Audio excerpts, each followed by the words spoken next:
How to share Google Drive link publicly. Hello guys, this is Atticus and welcome back to another tutorial video.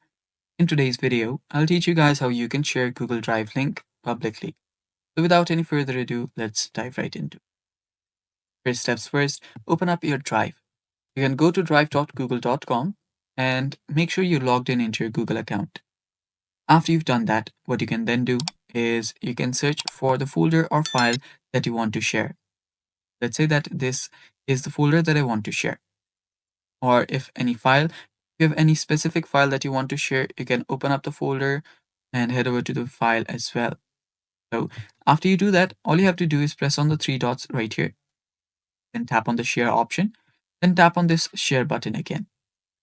After you tap on the share button, to share this link or this drive link publicly, what you'll have to do is you'll have to change your general access. For that, tap on this restricted option and select this anyone with link. After you do that, after this gets updated, you can change this as well.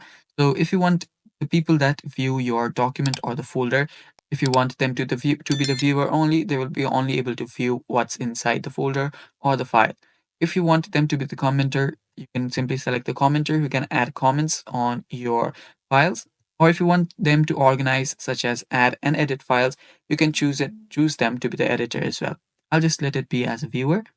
Then what you'll need to do is you'll need to tap on this copy link option, and then now you can paste this link wherever you want. So you can share this link to any place, any portal that you want. And after you do that, anyone with the link will be able to view this folder.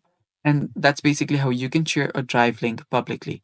Thanks for watching. That's all for today's video. Stay tuned for more and bye-bye.